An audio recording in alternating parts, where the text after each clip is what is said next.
Alright guys, welcome back to another edition of Average Aaron's auto videos here, and today we have a 2007 Volvo S80. 2007, right? Yeah. Alright, 2007 Volvo S80. What we're going to do is change out the brakes and rotors on this bad boy. So you can obviously tell it's built up some rust over the years, and we took off the wheel, which is a size 19. The size 19 socket to get that off, and we had to use a breaker bar.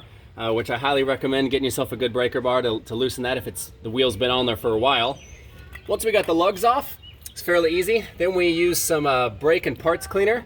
One of the things we're going to do is we sprayed this Torx bolt here. It's a size T50. We also sprayed right around here because, as you can see, the rust has definitely accumulated over the years, and so we'll need to break that free when we eventually get the rotor off. And we also, back here, sprayed it on the bolt that we'll need to remove. I believe it's called the carrier bolt, caliper bolt. It's right here, and then there's one down below beneath it as well. We sprayed both of those, and we're going to loosen these, and we're going to take it off. Now normally when you take off to do the brakes, you can just rest the carrier and caliper on top of the brake shield and the rotor, but because we're going to take this off also, we need some additional stuff to prop it up on, because you do not want to break the brake line, pun intended. The brake line is not meant to be broken. I think that I'm allowed to throw in a dad joke or two here, because I am of that era. All right, so once we do that, we'll be able to replace the brakes and rotors, and we'll come back to a video once we get this off and get it set up, and we'll talk more through about what you need to do once you get in here a little bit. Go. All right, so we've got the rotor and caliper off, came off once we loosened the two bolts here. And you'll notice there's two brake pads, one here and then one set in to the piston. So I'm gonna pop the one off. But actually, before I do that, I forgot. It has this little clip right here, and this thing is a booger to get off. It's probably going to be slightly embarrassing in the video as I go to try to get it off. And I'm sure there's an easier way to do it, but there's not a video out there on how to do it. And so I'm going to grab a hammer or a pry bar here and try to get this bad boy out.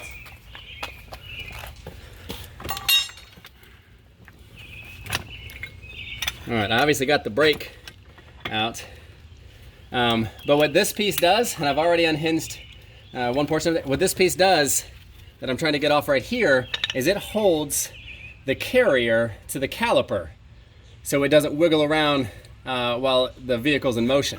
So you can see you want to turn it like this, and it's actually a little bit easier to move, and then I got the brake out. And then let me try a different mechanism here. If I can get any angle. That was the metal, that wasn't my teeth, don't worry, we're good. Heavens to Betsy. How'd we do this last time? Came off a lot easier on the other side before we shot this video. Let me try, where's my large screwdriver to pry in there?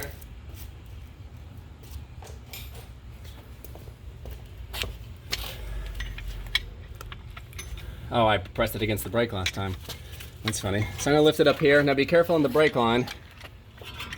See if I can get a little bit of a turn. And once I get the turn up, can't even do it with it in there already. Can't pry that out. Well, that is not coming out very easily. And I would love to film until I get it out, but what I'm gonna do is pause. All right, so I just realized that we might be able to do this without even taking this off. Now, one of the cool things is we have to remove this brake pad, but before we do that, we want to compress this piston. This carrier is on these two sliding bolts here to go in and out as the piston compresses, and then this keeps the pressure of the carrier to the caliper. But I need this piston to compress because the new brakes that I'm going to put on here are a lot thicker. So what I'm going to do is get a C-clamp. Pause. All right, so as you can see, I was able to leave this on there. I was able to get my C-clamp underneath this little holder and put it against the brake pad. I've got the backside of C-clamp on the backside of the piston here. And what I'm going to do is squeeze this. Now, as I do that, it's going to force brake fluid through the line and into the reservoir. So to prevent any pressure or breaking of the lines, what we want to do is go up top in the engine, open up the hood, and go to the master cylinder, remove the master cylinder cap right here. All right, so I took the cap off. It has this little covering over it here. You'll just remove it. And I've taken it off. You can see the level of fluid right now. When we come back, after I've used the C-clamp for a couple turns, you'll see that it will be raised up a little bit because we've compressed the piston because we needed to make space for the bigger rotor and the bigger brake pad. So now let's go back down and watch how the C-clamp works. All right, so got it braced. Now I'm gonna turn it, and as you can see, this is gonna go and slide in. Slowly go in.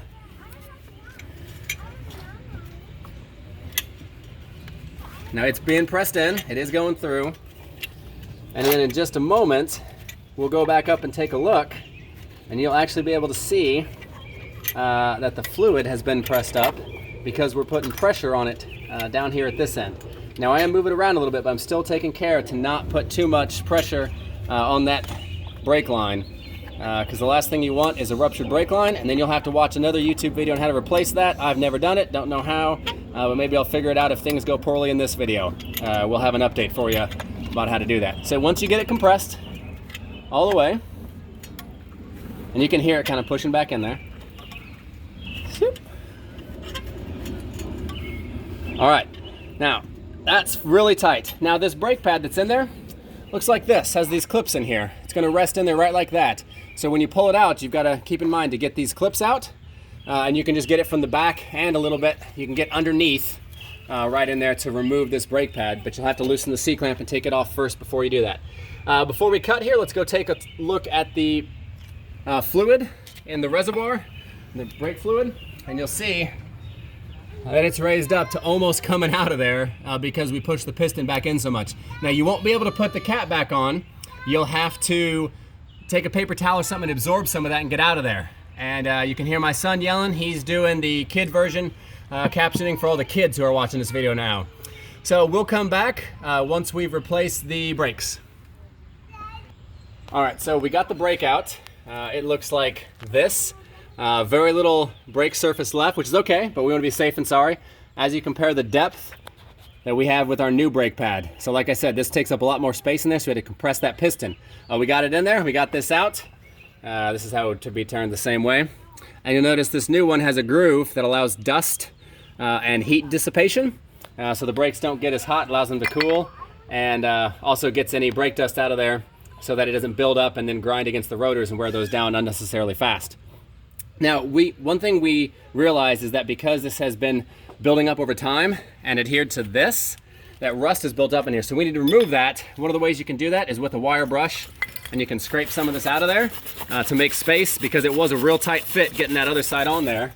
Another thing you can do is spray a little of this. Now we put a plastic bag down to prevent it from getting all over my straps and the other stuff here while we spray.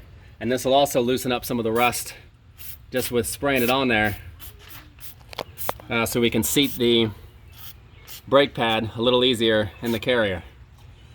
All right, so we'll let this spray, we'll let the spray do its magic. We'll brush it, and then we'll come back when we insert the new brake pads. All right, so we sprayed this with some of the brake parts cleaner, and as you can see, it's coming out of there real nice. Now this Torx head can rotate a little bit in there because it's older over time. So I recommend replacing this bolt, which is what we're gonna do. But you wanna make sure you press straight in when you do this to get it off. Otherwise you risk stripping the bolt and then you'll have to drill it out, and that's a whole nother video as well.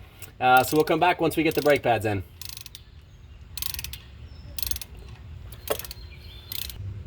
All right, so we got the rotor off, and as you can see, it took a lot of work. You can see this rust pile down here we used a rubber mallet, and we used the brake parts cleaner, and we used actually a hammer at the end because all this stuff was loose. So we sprayed in and around here so it'd wear off.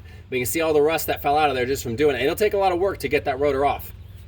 Also, one of the things we did was we sprayed and cleaned in here. So we wore this down with the brush so the new pad will fit in there nice when we do that. Now, before we put it back on, we kind of want to spray that. Let me just remove some of the surface rust here. That's just sitting on top so I don't spray flakes. so we can actually clean. So you can see, now you want to make sure you wear eye protection and gloves when using harsh chemicals. You can spray, you can see it's doing awesome work right there. Now you don't want to get anything rubber with this spray, as it's highly caustic. I believe that's the right word. I am a chemistry minor only, so forgive me if I don't know all of the words. But you can just kind of see that's already getting a lot of that rust off, and then combined with a nice, good, solid, sturdy, wooden-handled rubber brush, removes quite a bit of it there.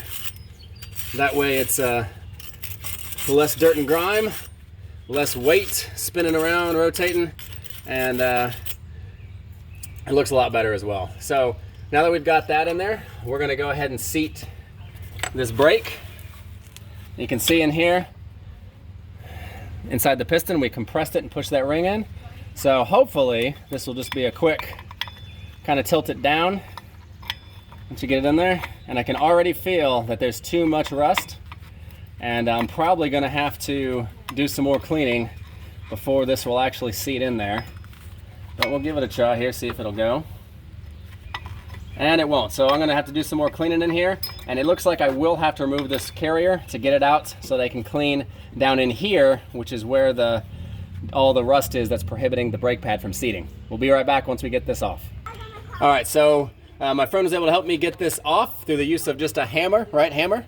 Yep. And we pried it up and off, and so Lord willing, we'll be able to get it back on. But what this allows us to do now is get the carrier off the caliper. And with this out of the way, look at that buildup. Look how much buildup is there and why that wouldn't seat. So we can get our spray in there and spray this and clean it off, and we'll come back in once we see the brake. All right, so we pulled the carrier off, cleaned it, and what we're doing right now is the lube. There's some lube that comes with in the brake pads, and we're just putting some of that on these sliders. So it'll slide in and out real easy, which is nice, and then using a glove to kind of smear it around. You don't need a lot. A little bit goes a long way. And then once he gets that on there, he'll slide it in. All right, that should be fairly good on both sides. Yep. All right, and then what we'll do is we'll slide this part on in. That's good. All right, now this has to be in before you can put the other brake in. All right, there's that. All right, so we got the brake pad in there, but these new springs are really stiff, and so we ended up having to place a C-clamp on the back. Make sure you don't hit any of these nugs sitting out there. And then as you push it in, you can see it seats it right in there. Boom, just like it's supposed to, and it's in. And then you can just take it off, and that brake pad is in. All right, we got that seated. Now we're gonna put this other one in here. Now, it'll rest low. It'll eventually kind of seat in here like this once everything's all back together and you get it around the wheel, but it'll sit in there just how it's supposed to. And then you have to put this thing back on, which is a huge pain in the butt, and I don't want you guys to watch us struggle through this, so we're going to do this off camera, and you're going to come back and it's going to be on and it's going to look awesome and it's going to be great. All right, so we got the new Torx bolt, and you want to make sure that lines up with the same hole on the wheel, so it should just go right in. Get a little bit of a hand start. And then you can just hand tighten it down in there until you need to put some force behind it and connect it. So it's a good idea to replace this. It's new. The bits are good.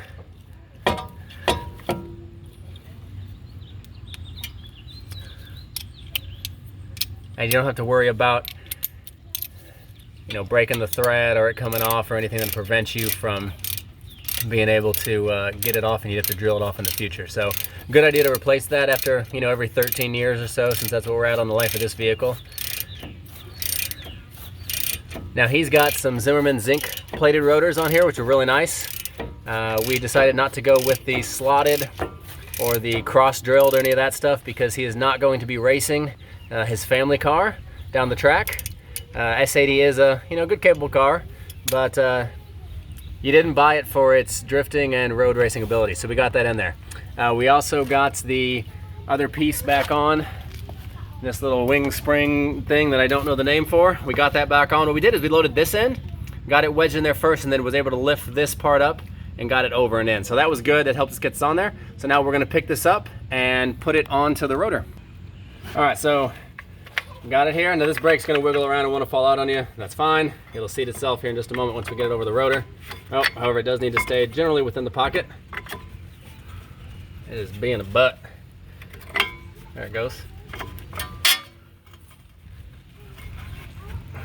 All right, now, like I said, it's a thicker rotor with thicker brake pads, so it's gonna be a little bit challenging to get on here, but once you do, it should sit almost right back in and hold itself, and he's got some new bolts that we're gonna put in here on top. Oh, too low. You just wanna line those up. And it takes a little bit of work sometimes to get it to go in perfect, but you'll find it, and then you'll line up the bottom one. We're gonna pause here because I gotta move these to get the bottom. All right, so you wanna note that, see this brake pad is not seated in here all the way properly. And so I'm gonna get on the back side and hit the brake portion and tap that down till it sits in the grooves. You want it to sit in there. See how it's real close? That's exactly how it should be. All right, that way you get a full contact with the pad to the rotor. And then now we're just gonna tighten on the new carrier bolts that he opted for. And then we're going to put the wheel back on. And that pretty much ends the video. If I can think of anything else after we cut here, I'll bring it back to you. But be sure to hit that like button down below and subscribe, and we'll bring you more awesome average Aaron's Auto videos in the future. Thanks again for tuning in, guys, and we'll see you next time.